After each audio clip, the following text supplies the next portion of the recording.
समन्त चक्रवालेषु अत्रा गच्छन्तु देवता सद्धम्मं मुनिराजस् सुनन्तु सग्ग मोक्खदं। සද්ධර්ම ශ්‍රාවක කාරුණික ගුණගරුක බෞද්ධ පින්නතුනි අද ධර්ම දේශනාවේ මාතෘකාව හැටියට අදත්පත් වෙන්නේ මරණ සතියමයි. මේ දේශනා මාලාව පුරාම මරණ සතිය පිළිබඳව ධර්ම දේශනා 26ක් මේ වෙනකොට සම්පූර්ණ කරලා තියෙනවා. මේ දේශනා කරන්න සූදානම් වෙන්නේ 27 වෙනි ධර්ම දේශනාව. මරණානුස්සති භාවනාවේ අවසාන හරිය තමයි මේ පැහැදිලි කරන්නේ. තරම සංකීර්ණ ගැඹුරු කොටස් මේ අවසාන දේශනාවල් වල තියෙනවා. ශක්ති ප්‍රමාණයෙන් අපි මේ කොටස් ලිහිල් කරගෙන තේරුම් ගන්න උත්සාහ කරමු. පහුගිය ධර්ම දේශනාව නිමා කළේ අපේ මේ උපදින සිත් පරම්පරාව ඇති වෙනවා, පවතිනවා, නැති වෙනවා. ඒ සිතක් ඉපදිලා පැවතිලා නැති වුණාට පස්සේ ඒ සිත අතීතයට ගියා.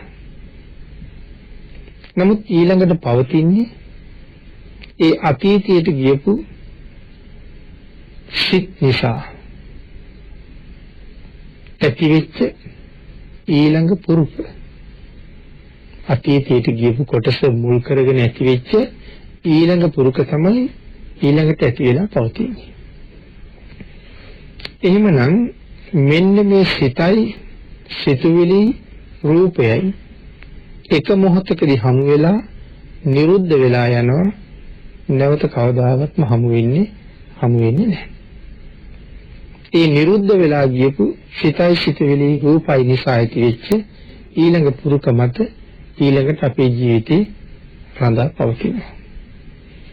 ඊළඟට හමු වෙන්නේ ඒ සිතයි සිතුවිලි රූපයයි නිසා හටගත්ත ඊට සමානයි කියලා අපි හිතන තවත් ධර්මතා ප්‍රමාණයක් බවයි සඳහන් කළේ. නමුත් පින්නතුනි මුල් ධර්මතාවයන්ගෙන් සදහටම වෙන්වීමක්, මුලින් තිබිච්ච ධර්මතාවයන්ගෙන් සදහටම වෙන්වීමක් මේ චුති චිත්තේදී අපට ඇති වෙන්නේ එයමයි. මුල් ධර්මතාවයන්ගෙන් සදහටම වෙන් වුණා. නමුත් ඒ ධර්මතාවයන් නිසා ඇතිවෙච්ච ඊළඟ පුරුක මත අපි ජීවත් වෙනවා. චුති චිත්තය කියලා කියන්නේ මේ ජීවිතේ පහළ වෙන අවසාන හිත. චුති චිත්තයේදී වෙන්නේ ඒකම තමයි. මුල් ධර්මතාවයන්ගෙන් සදහටම වෙන්වීමක්. මේ චුති චිත්තය අපට ඇති වෙන්නේ මෙන්න මේ ආකාරයෙන් කියන කාරණාව සිහිපත් කරලා ඊළඟ ප්‍රතිසන්දි චිත්තය අපි සඳහන් කළා. චුති චිත්තය කියේ මේ භවයේ අන්තිම සිත. අලුත් භවයේ පළවෙනි සිතට කියන්නේ ප්‍රතිසන්දි සිත කියලා. එහෙමනම් මෙතන සඳහන් කළා මේ ප්‍රතිසන්දි චිත්තයේ උපදින්නේ එතනම නෙවෙයි. දැන් කලින් අපේ සිත් අතීතයට ගියා. එහි ඊළඟ පුරුක එතනම ඉපදුණා. ඒකනේ අපි මෙහෙම ඉන්නේ. වේගින් සිත් උපදිනවා, ඒ සිත් පවතිනවා, ඒ සිත් නැති වෙනවා. එතනම ආයෙ සිත් උපදිනවා, ඒ සිත් පවතිනවා, ඒ සිත් නැති වෙනවා. එතනම ඉපදෙන නිසා අපි එක දිගට පවතිනවා වගේ අපිට පේනවා. නමුත් චුතියේදී වෙන්නේ ඒ නැති වෙලා යන සිත නැති වෙලාම යනවා. නමුත් ප්‍රතිසන්දි චිත්තය ආයේ ඇති වෙනවා. ඒ මේ පංචස්කන්ධයේ නෙමෙයි. ඒ හින්දා වෙනත් තැනක තමයි උපදින්නේ. නමුත් ඊටමත් කලාතුරකින් එතනම උපදින අවස්ථා තියෙනවා. චුතිචිත්තේදී ඊළඟ සිත එතනම ඉපදුනේ නැති හින්දා තමයි මරුණ කියලා කියන්නේ. දැන් අපි මෙහෙම ඉන්නකොටත් අපි කියන්නේ මෙරි ඉපදෙනවා කියලා. සිවුම විග්‍රහ කරනකොට අපි එහෙම කියනවානේ. මීට මොහොතකට කලින් දැක්ක කෙනා නෙමෙයි මේ දැන් දකින්නේ කියලා අපි කියනවානේ. ඊට වඩා ආත්මසින්ම වෙනස්. නමුත් අපිට ආත්මසින්ම වෙනස් බව පේන්නේ නැත්තේ ආයතනෙම ඉපදිලා ඉන්නේ හින්දා. නමුත් චුතියේදී වෙන්නේ ආයේ එතන සිත් උපදින්නේ නැති හින්දා අපි කෙලින්ම කියනවා මරණ කියලා.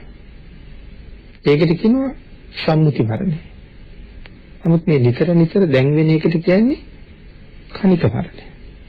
අපි මේ කතා කරන්නේ මරණ සතියේ කන පරිත්තේ කියන කොටස. මේ කණික මරණය කියන එක අපි මෙනෙහි කළ යුතු ආකාරය. චුතිචිත්තේදී නැත්නම් චුතියේදී නැවත උපදින සිත එතනම උපදින්නේ නැහැ කියලා අපි සඳහන් කළා. නමුත් වෙන තැනක උපදිනවා. හැබැයි ඊ타ත්ම කලාතුරකින් එතනම නැති වෙලා එතනම උපදිනවා. ඒකට උදාහරණයක් තමයි අපි ත්‍රිපිටකයේ දීඝනිකායේ සක්කපඤ්ඤ කියන සූත්‍රයක් තියෙනවා. ඒ සූත්‍රයේ තියෙන හොඳ උදාහරණයක්. ශක්‍ර දේවේන්ද්‍රයන් වහන්සේගේ ආයුෂ පිරිහිමින් පවතිනවා. බුදුරජාණන් වහන්සේ මුණ ගැහුනොත් මට නැවත මහත් කුසලයක් ලබා ගන්න පුළුවන් වෙයි කියලා හිතෙනවා. පංචසික කියන ගාන්ධාර පුත්‍රයාත් එක්ක බුදුරජාණන් වහන්සේ මුණ ගැහෙන්න ඇවිල්ලා භාග්‍යතුන් වහන්සේගෙන් ධර්ම ශ්‍රවණය කරනවා. එදා දේශනා කරපු සූත්‍රය තමයි මේ සක්කපඤ්ඤ සූත්‍රය. මේ දේශනාව අහගෙන ඉන්න ගමන් ශක්‍ර දේවේන්ද්‍රයන්ගේ ආයුෂය ඉවර වෙනවා. ඒ කියන්නේ චුතිචිත්තේ ඇති වෙලා මරණයටපත් වෙනවා. හැබැයි මේ මරණයටපත් වෙනවත් එක්කම ශක්‍ර දේවේන්ද්‍ර යලි එතනම ප්‍රතිසංගි කරනවා. ඒකයි මම කියේ ඊටාම කලාතුරකින් එතනම මැරිලා එතනම උපදින්න පුළුවන්. හැබැයි ඒක ඊටාමත්ම කලාතුරකින් වෙන වැඩක්. ශක්‍ර දේවේන්ද්‍ර මැරිලා උපන්න බව බුදුරජාණන් වහන්සේ දන්නවා. නමුත් ඒ ආවට හිටපු වෙන කිසි කෙනෙක් ඒ බව දන්නේ නැහැ. එහෙමනම් සඳහන් කළා එතනම චිත වෙනවා. නමුත් වෙනදී මේ මොහොතකට කලින් බණ අහලා ලබාගත් පින තියෙන නිසා නැවත සක්‍ර සම්පත්තියත් ලැබමින් එතනම පහළ වෙනවා. මේ කාරණාව එක්ක තවත් කරුණු ගොඩක් කතා කරන්න පුළුවන්. ඒ මොහොතේ බණ අහලා ලබාගත් පින සක්‍ර සම්පත්තියත් ලබලා දීලා එතනම උපදිනවා. එතකොට ශක්‍ර දේවේන්ද්‍ර බවට පත් වෙන්නේ මගම අනවක කාලේ. පාරමිතා 7ක් සම්පූර්ණ කළා. ශක්‍ර දේවේන්ද්‍ර බවට පත් වෙච්ච. ඒවා ඊ타ත්ම අසීරු පාරමිතා. අබුද්ධෝත්පාද කාලයක පාරමිතා 7ක් සම්පූර්ණ කළා ශක්‍ර දේවේන්ද්‍ර වෙන්නේ. නමුත් බුද්ධාන්තරයක එක බණක් හරියට අහපු නිසා එතනම ශක්‍ර දේවේන්ද්‍ර වෙලා ඉපදෙන්න පුළුවන් වුණා. එහෙනම් ඔබටත් මටත් හම්බ වෙලා තියෙන්නේ ඒ උතුම් බුද්ධාන්තරයම තමයි. බුදුරජාණන් වහන්සේ දේශනා කරපු නිර්මල ධර්ම රත්නයේ අද කිසිම අඩුවක් නැතුව ලෝකේ පවතිනවා. ධර්ම ශ්‍රවණය කරනකොට මනාව ශ්‍රවණය කරනවා කියන එක කොයිතරම් වටිනවද කියන කාරණාවත් මෙතනින් අපිට පැහැදිලි කරනවා. එමෙන්න අපි සඳහන් කළා ශක්‍ර දේවේන්ද්‍ර චුත වෙලා නැවත උපන්න බව දන්නේ බුදුරජාණන් වහන්සේ. ඊළඟට අනිත් හැමෝටම පේන්නේ ශක්‍ර දේවේන්ද්‍ර එක දිගටම එතන ඉන්නවා වගේමයි. නමුත් සඳහන් කළා නමුත් මේ සිදුවීම් ලෝකේ පරම දුර්ලභ කාරණා කියලා. නමුත් අපි මරණයටපත් වුණොත් එහෙම උපදින්නේ නැහැ. මෙහෙන් මරණයටපත් වෙලා නැවත මෙතනම උපදිනව නෙවෙයි සමහර වෙලාවට සක්වලවල් 100 ගණන් ඈත කොහේ උපදීද කියලාවත් දන්නේ. නිරේක වෙන්න පුළුවන්. പ്രേත ලෝකයක, අසුර ලෝකයක, උපතිරිසන් ලෝකයක උපදින්න පුළුවන්. සාගරයක වැලි ගොඩක උපදින්නත්, මඩවලක උපදින්නත් පුළුවන්. හැබැයි ඒ තවත් සක්වලවල් සිය ගානකට ඇත. නමුත් අපේ කෙනා මරුණ හින්දා පින්කම් කර කර පින් අනුමෝදනුත් කරනවා. ඉපදිලා තියෙන සක්වලවල් දහස් ගණන් ඇත. ඊට වඩා ඉන්න වෙලාවේ මනාව පින්කම් සිද්ධ කරගන්න එක කොච්චර ප්‍රයෝජනවත්ද කියලා එතකොට හිතෙනවා. ඊළඟට මෙතන සඳහන් කළා අන්‍ය සත්‍යයෙන් ඉන්න තැනින් චුත වුණොත් කොහේ උපදීද කියන කාරණාව හිතාගන්න බැරි බව. ඒක තමයි අපි මේ කෙටියෙන් සිහිපත් කළේ. මෙතනින් චුත වෙලා ඊළඟට උපදින සත්‍යයන්ගේ ප්‍රතිසන්දි චිත්තය සක්වලවල් ගානක් ඈත පහළ වෙන්න පුළුවන් කියලා සඳහන් කළේ ඒ නිසා. ඊළඟට සඳහන් කළා ඒ සත්‍යයන්ගේ ප්‍රතිසන්දි චිත්තය පහළ වෙනවා. රූපයත් ඒත් එක්කම ඇති වෙනවා. සිත තමා මේ ප්‍රතිසන්දි ඒ මොහොතේ ඉපදෙන පළවෙනි සිතට කියනවා ප්‍රතිසන්දි චිත්තය කියලා. ඊළඟ භවයේ පළවෙනි හිත ප්‍රතිසන්දි චිත්තය. ක්ෂණයකට කලින් තිබුණ පංචස්කන්ධය කෝ කියලා ඇහුවොත් එතකොට මේට මොහොතකට කලින් තිබුණ පංචස්කන්ධය කෝ? චුත උනේ මෙහෙන් ඒ පරණ පංචස්කන්ධය මෙහි තියෙනවා. නමුත් ඒකේ සිත් උපදින්නේ නැහැ. අලුත් රූපයක් වෙනත් සක්වලක වෙනම ඇඟක්. නමුත් වෙනත් සක්වලක ඊට සමාන ඊට අනුරූප රූප පහළ වෙන නිසා අපි රැවටෙනවා මේ ශරීරය එක දිගටම තියෙනවා කියලා. නමුත් එහෙම එකක් නෑ. අපිට තියෙන්නේ රැවටීමක් සහ මායාවක් විතරයි. සබ්බේපි සදිසා කන්දා මරණ සතිය වඩන්ඩ හොඳින් මේ ධර්ම කාරණාවන් මෙනෙහි කරන්න අවශ්‍යයි කියලා සඳහන් කළා. සබ්බේපි සදිසා කන්දා. එහෙනම් මරණ සතිය වඩන්ඩ හොඳින් මෙනෙහි කරන්න ඕනේ අපූර්ව කාරණාවක් තමයි මෙතන මේ පැහැදිලි කරන්නේ. යම් කෙනෙක් මැරෙනවා නම් ඒ වගේම යමෙක් දැන් ජීවත් වෙනවා නම් ඒ දෙදෙනාගේම පංචස්කන්ධ සමානයි. යම් කෙනෙක් මැරෙනවා තව කෙනෙක් ජීවත් වෙනවා. ඒ දෙන්නගේම පංචස්කන්ධ සමානයි කියලා මෙතන සඳහන් කරනවා. කොහොමද ඒ සමාන වෙන්නේ?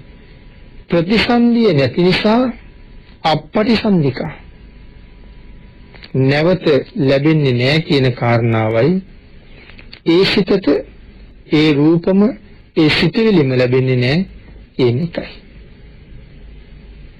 මේ කාරණාව තේරුම් නැත්නම් අපහසු නම් යම් කෙනෙක් මැරෙනවා නම් ඒ පුද්ගලයාගේ දැන් මෙතනම මැරෙන පුද්ගලයාගේ ඊළඟට සඳහන් කළා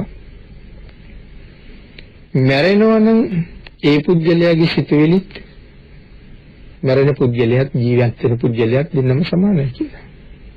හේතුව තමයි ජීවත් වෙන පුද්ගලයා මොහොතක් පාසා මැරෙනවා.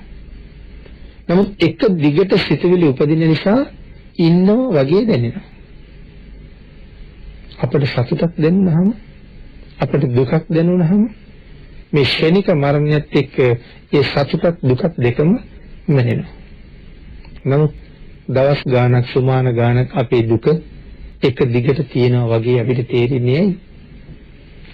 අර සිතත් එක්ක මැරිලා ගියාට ඒ සිතයි සිතුවිලි රූපයි එක්ක ඉපදිච්ච ඊට සමාන ඊළඟ පුරුක නිසා අපේ දුකත් ඒ සමානව ආයි පවතිනවා වගේ අපිට කාලයක් යනකම් ඒ දුක තියෙන්නේ. කොහොමද ඒ සමාන බව අපපටිසන්ධිකා නැවත ලැබෙන්නේ නැහැ කියන කාරණාව ඒ සිතම ඒ රූපම ඒ සිතුවිලිම ආයෙ ලැබෙන්නේ නැහැ කියලා සඳහන් කළා. මොකද අර පුද්ගලයා ක්ෂණික මරණයේදී මැරිලා ගියපු සිත අපිට ආයෙ ලැබෙනවද? ඒක ලැබෙන්නේ නැහැ. ඒ සිතත් එක්ක මැරිච්ච රූප ආයෙ ලැබෙන්නේ නැහැ. ඒ සිතත් එක්ක මැරිච්ච සිතුවිලි ආයෙ ලැබෙන්නේ නැහැ. අලුත් සිතක්, අලුත් රූපයක්, අලුත් සිතුවිලි. එතකොට හැබැවින්ම මැරිලා ගියපු කෙනා සම්මුති මරණයත් එක්ක. එහෙම මැරිලා ගියාට පස්සේ ඊළඟ ප්‍රතිසන්දි සිතටත් අර කලින් කෙනා කොහොමවත් නැහැ. ඒකයි මෙතන මේ දෙන්නම සමානයි කියලා සඳහන් කරලා තියෙන්නේ. අනිමිත්තේන නජාතු පච්චුප්පන්නේන ජීවති. චිත්ත භංගා මනෝ ලෝකෝ පඤ්ඤති පරමත්‍ය. සඳහන් කරලා පින්නතුනි මේ දක්වලා තියෙන්නේ මහා නිर्देश පාළියේ තියෙන කොටසක්. සිත පහළ වුණේ නැත්තම් ඉපදිලා නැහැ කියලා කියනවා. සිත ඇති වුණේ නැත්තම් ඉපදුනේ නැහැ කියලා කියනවා. වර්තමාන සිතින් ජීවත් වෙනවා. සිත පහළ වුණේ නැත්තම් ඉපදිලා නැහැ කියනවා. වර්තමාන සිතින් ජීවත් වෙනවා. සිත මරුණහම මේ පරමාර්ථ වශයෙන් මරුණ කියලා දෙයක් තියෙනවා. මේ කාරණාව ටිකක් සංකීර්ණයි. සිත පහළ වුණේ නැත්තම් ඉපදිලා නැහැ. අපි ජීවත් වෙන්නේ වර්තමාන සිතින්. ඊළඟට අනාගත සිත් ඉස්සරහට පහළ වෙනවා. ඒ අනාගතයේ පහළ වෙන සිත්වල අපි අනාගතයට ජීවත් වෙනවා. නමුත් දැන් ජීවත් වෙන්න බෑ. දැන් ජීවත් වෙන්නේ වර්තමාන සිතේ. කලින් සිත මැරිලා ගිහිල්ලා වර්තමානයේ ජීවත් වෙනවා. අනාගතයට තව සිත් පහළ වෙනවා. මං අනාගත සිත්වල ජීවත් වෙනවා. මේ කියන කාරණාවයි මෙතන සඳහන් කළේ.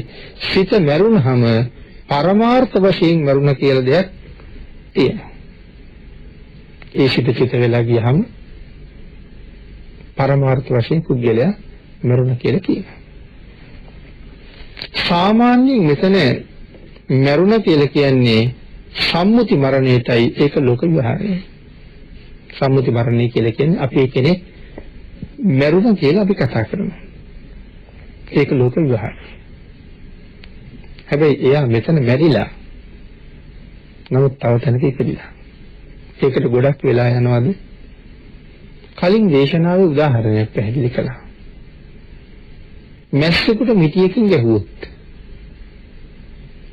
ඒ මැස්ස මිටිය ටික ටික ඇඟට පාත් වෙලා ඉස්සරළම මිටිය මැස්සගේ තටුවල ගෑවෙනවා. නමුත් මැස්ස මැරිලාද? තාම නෑ, තටුවල මිටිය ගෑවුණා විතරයි. තාම මැස්සගේ සිත් උපදිනවනේ.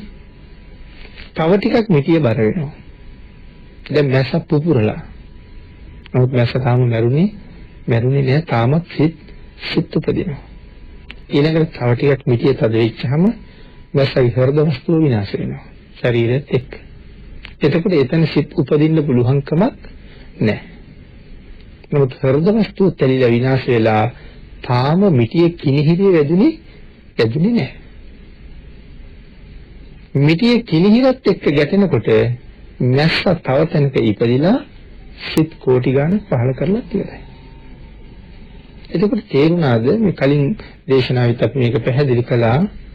කෙනෙක් උපදිනවා මැරෙනවා කියන එක අතර කිසිම ඉඩක් නැහැ කියලා. ඒ තරම්ම මැරෙන කෙනා අපතනක උපදිනවා. එහෙනම් අපේ කෙනා සම්මුති වශයෙන් මෙතන මැරිලා. අපි අඬනවා වැළපෙනවා මෙයා මැරිච්ච නිසා. නමුත් තව කොහෙද පහළ වෙලා මේ වෙනකොට සිත් කෝටි ගණන් පහළ කරලා තියෙනවා.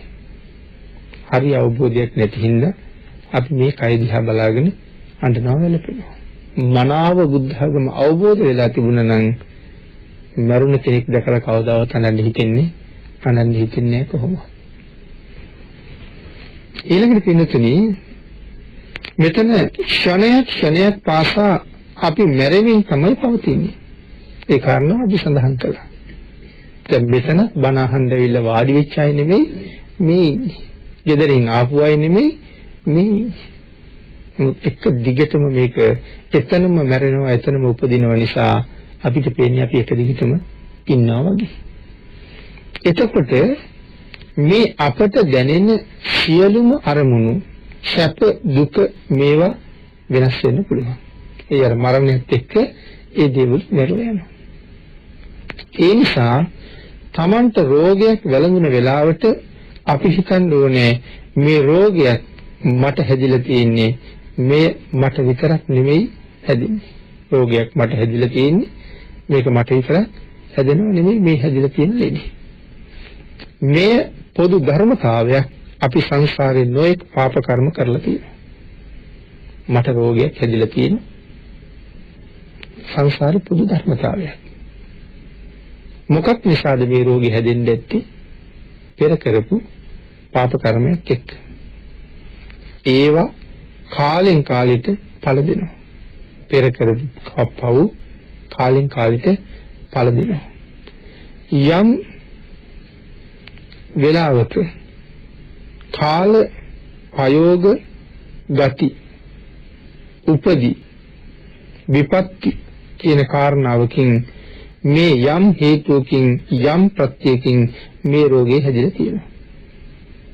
බලන්න ධර්මයේ හරියට දැනගත්තහම අපිට කොච්චර ලේසිද කියලා. අපි කියමු අපිට පිළිකාවක් හැදිලා. මේ පිළිකාව මට හැදෙන්නේ ඇත්තේ පෙර කරපු කර්ම විපාකයක්.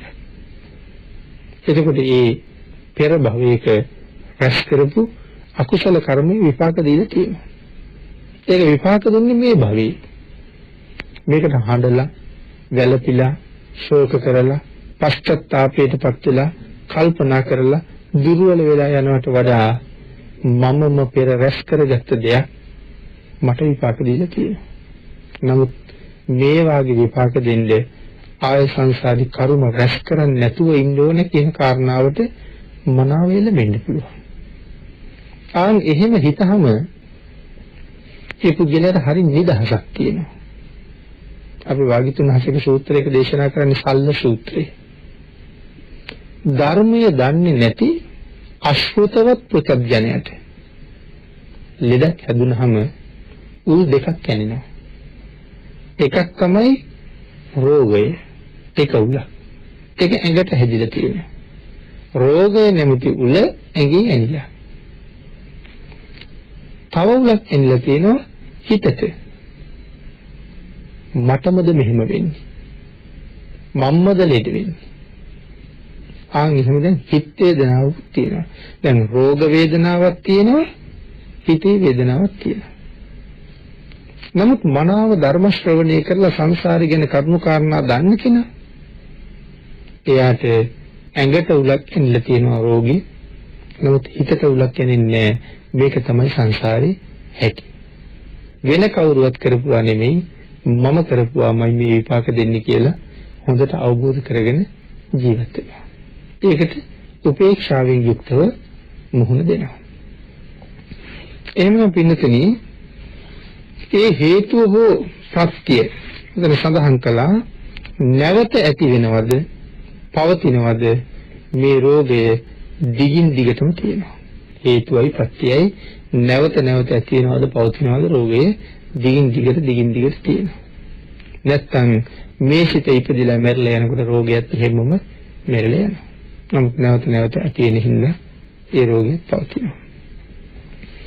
යම් වෙලාවක මේ හේතුව වූ ප්‍රත්‍ය වෙනස් වෙනවද මේ රෝගය වෙනස් වෙනවා. ප්‍රත්‍ය වෙනස් වෙනවනම් රෝගයත් වෙනස් වෙනවා. මේ රෝගේ හැමදාම තියෙන්නේ නැතුව යනවා එහෙම. රෝගය හටගන්න හේතුන ප්‍රත්‍ය ප්‍රතිකාර කරලා අපි සමහරලාට හේතුන ප්‍රත්‍ය වෙනස් කරනවා. එතකොට කියනවා දැන් සනීපයි කියලා. නැවත ටික කාලයක් තියෙන්නත් පුළුවන්, ඉතා උච්ඡන්න වෙන්නත් පුළුවන් රෝග තත්ත්වය. ඒ සියල්ලම අතීත හේතුයේ ප්‍රතිඵලයයි කියන කාරණාව මනාව දැනගන්න ඕනේ. විවිධ කර්ම රැස් කරලා තියෙන නිසා හේතුව වෙනස් වුනහම ඵලය වෙනස් වෙනවා. හේතුඵල ධමයක් මත පවතින නිසා හේතුව වෙනස් වෙන හැම මොහොතකම ඵලය වෙනස් වෙනවා. අන්න එහෙම යම් කෙනෙක් මතක් කරලා බලනවා නම් මුලින් සඳහන් කළා වගේ මේ පිළිබඳව ඇති වෙන දුක කනගාටුව ජය ගන්න ඔහුට හරිම පහසුයි. මේ සල්ල සූත්‍රයේ තියෙන කොටස අපි පැහැදිලි කළා. ඊළඟට මෙතන සඳහන් කළා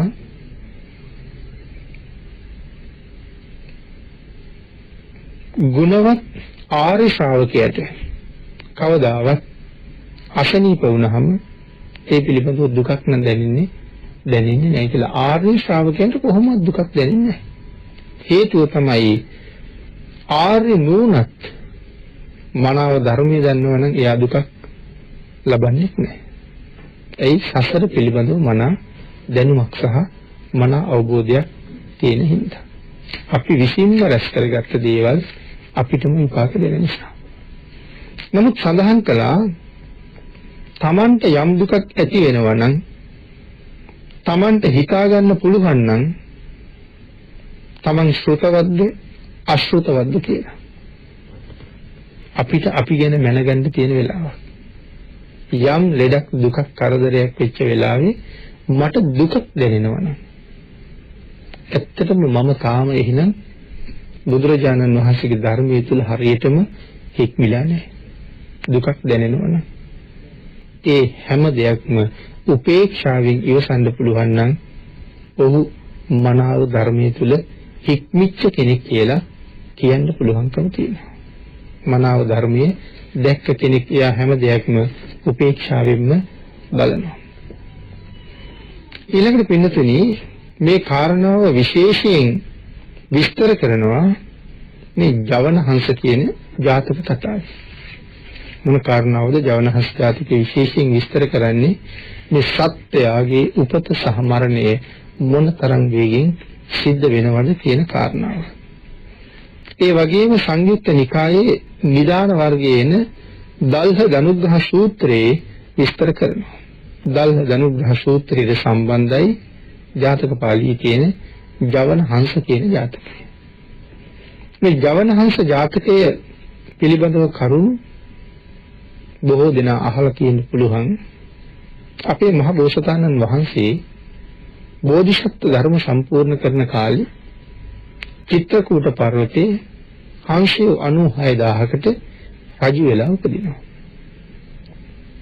එක දවසක් තමන්ගේ පිරිසත් එක්ක විලට ගිහිල්ලා කෑම කාලා එනවා. හංස රජුව ප්‍රධාන කරගෙන 96000ක් හංසයෝ අහසේ පියාඹලා යනවා. බර්ණස් රජු මේක දැක්කා. බර්ණස් රජුන්ට හිතෙනවා මේ හංසයන්ටත් මම වගේම රජෙක් වෙති. මේ රටේ ජනතාවට මම රජු. ඒ වගේ මේ හංසයන්ටත් මම වගේම රජෙක් වෙති. ඒ රජුන්ට උපහාර දක්වන්න ඕනේ. සුවඳ මල් ගෙනල්ලා රාජාංගනේ තියලා මේ පංචතූර්ය වාදනය කළා. පංචතූර්ය නාද වාදනය කළා. ඒ හංස රජුන්ට ඇහෙන්නේ නැත්නම් බලන්නේ මේ පැත්ත. හංස රජුගේ තමන්ගේ පිරිසගෙන් ඇහුවා මේ රජු මොකද්ද කරන්න හදන්නේ? ඔබ වහන්සේත් එක්ක මිත්‍රකමක් ගොඩනගා ගන්නයි හදන්නේ.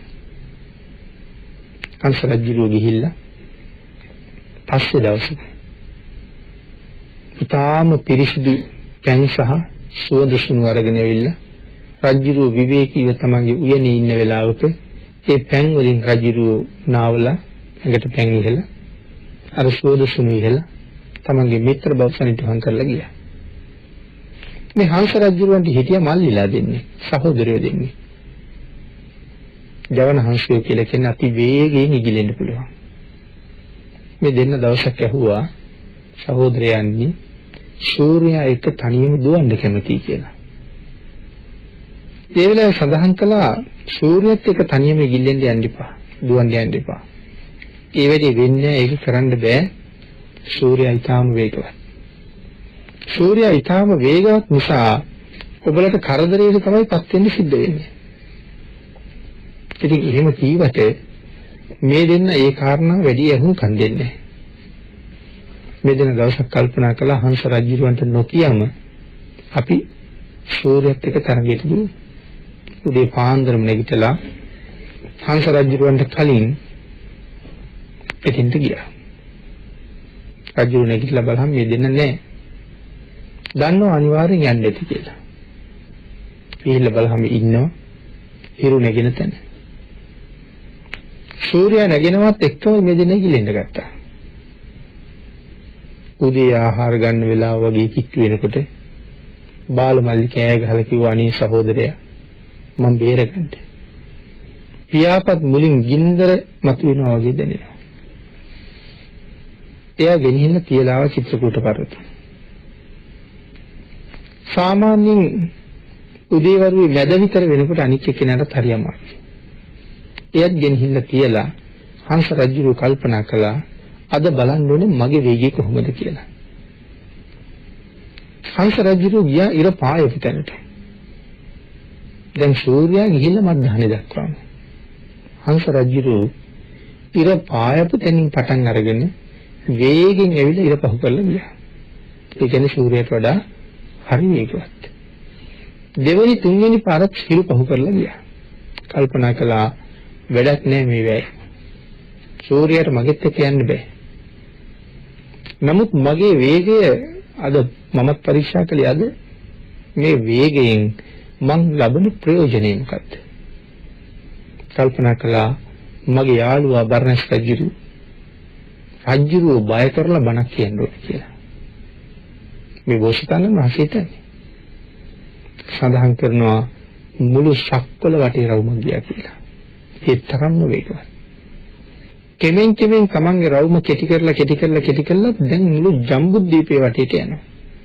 ඒකත් කෙටි කරගෙන ඇවිල්ලා 12 යොදුනක් දිග 12 යොදුනක් පළල බරණස් රාජ්‍යයට ඉහළින් මේ හංසය ඉගිල්ලෙනවා බරණස් රාජ්‍ය කරවලයි.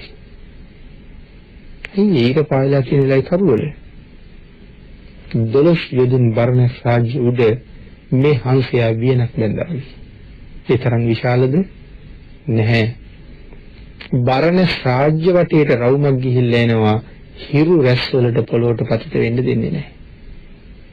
අපිට ඒ වේගය තේරෙන්නේ නැහැ. මේ හංසයා ආලෝකයට වඩා වේගවත් කියලා කියනවා. අද ලෝකේ තියෙන වේගවත්ම දේ ආලෝකයයි. මේ හංසයා ආලෝකයටත් වඩා වේගවත්. පස්සේ රජු ගාවට යනවා. රජු ඉතින් බොහෝම ආගන්තුක සත්කාර ඉතාමත්ම ඉහළින් කරලා කරුණු කාරණා කතා කරනකොට හිරුත් එක තරඟෙට දුවලා ආවා. බර්ණස් රාජ්‍ය මොහොතකට කලින් කරවල කලේ මමයි කියලා කිව්වා. රජු ඒ වෙලාවේ කිව්වා යාළුවේ උඹේ වේගය මට පෙන්වන්න බෑද කියලා. මහරජා වැඩක් නෑ. ඒක පේන්නේ නෑ පෙන්නුවට. ඉතින් රජුගෙන් බේරෙන්න බෑ එහෙම කිව්වට. වේගය පෙන්වන්න ඕනේ. ඊට පස්සේ කිව්වා එහෙනම් ගල් ටැඹක් ගෙනල්ලා රාජාංගනේ හිටවලා අති දක්ෂ දනුද්දරියෝ 4 දිනක් ගල් ටැඹේ 4 පැත්තේ හිටවලා අක්කන වේදී දනුද්දරියෝ අකුණු වෙලියෙන් ඉදින්න දක්ෂයි. මේ 4 දෙනාට කියන්නේ තමන්ගේ උපරිම ශක්තිය යොදලා 4 පැත්තට ඊතල 4ක් උදාහරින්න කියලා. මම එක ඊතලයක්වත් බිම වැටෙන්න දෙන්නේ නැතුව ගේනවා කිව්වා.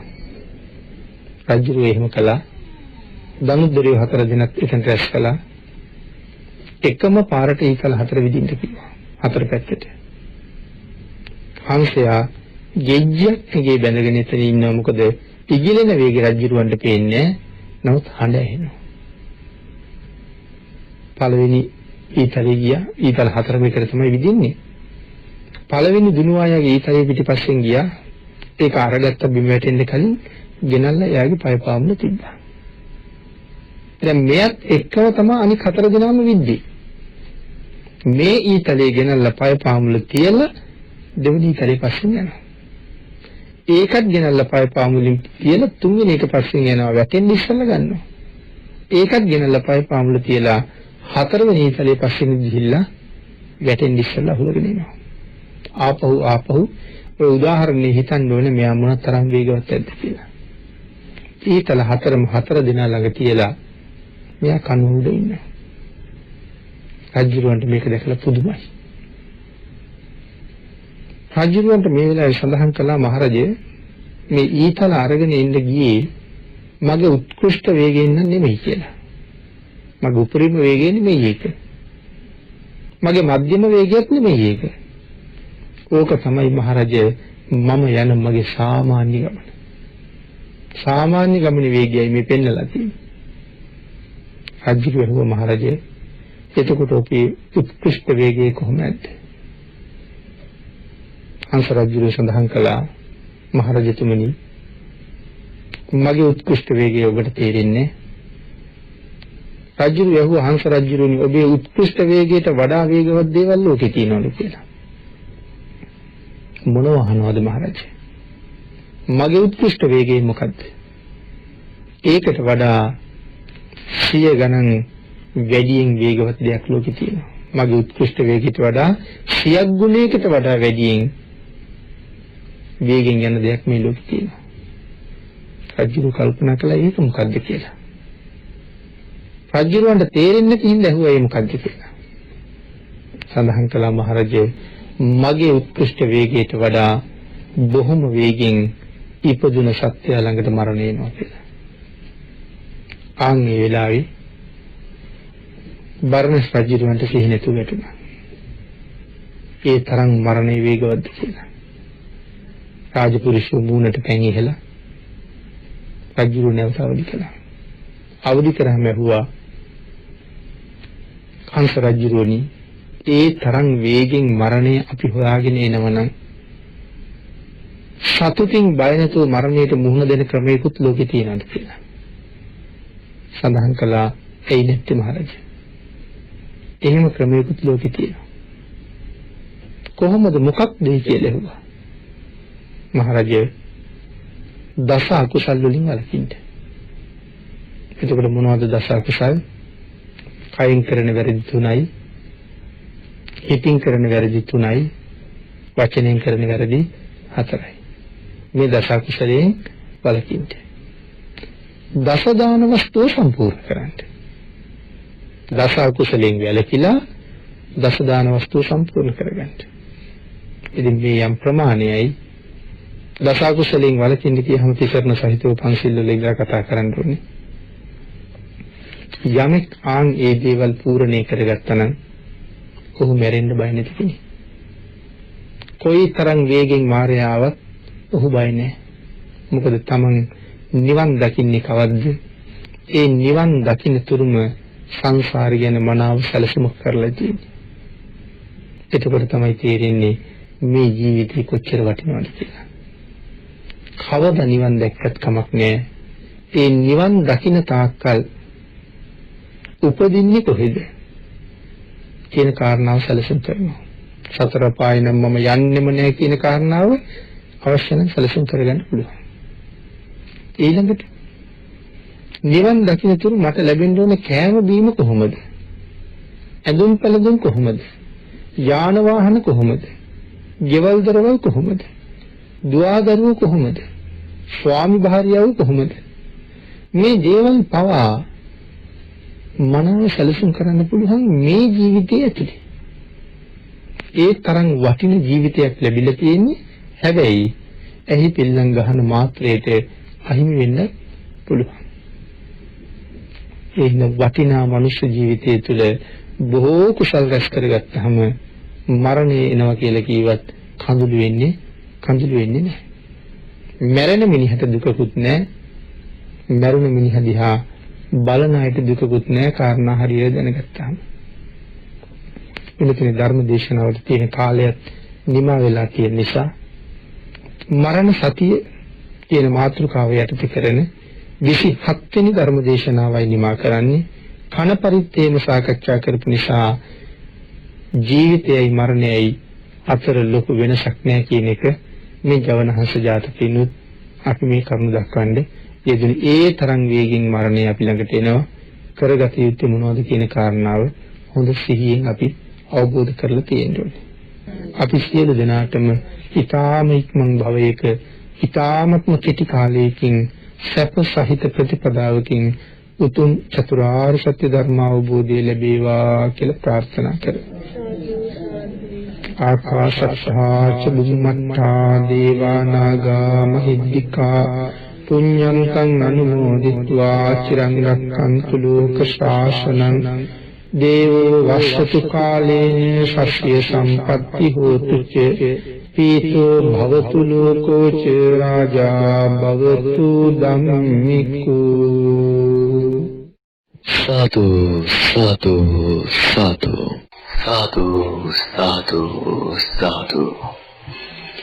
ඔබ අප කෙරෙන් දෙත්තින් ඒ උතුම් වූ සතරම් දේශනේ පවත්වා වදාළ පූජනීය කොරළයාගම සරණතිස්ස ගෞරවනීය ස්වාමින් වහන්සේට මේ ධර්ම දේශනාමය කුසලානිසංස බලයෙන් බුදුපසී පුදු මහරහත් උතුමන් වහන්සේලා නිවි සෙනසී පෙරණ වැඩවදාළ උතුම් වූ නිවනින්ම සැනසෙන්නට මේ උදාාරතර පුණ්‍ය ශක්තිය හේතු වේවා, වාසනාව වේවා, ආරමිතාවක් වේවා යනුවෙන් අපි සැවම සාදුනාදරන්වා ප්‍රාර්ථනා කරමු. සාදු සාදු සාදු.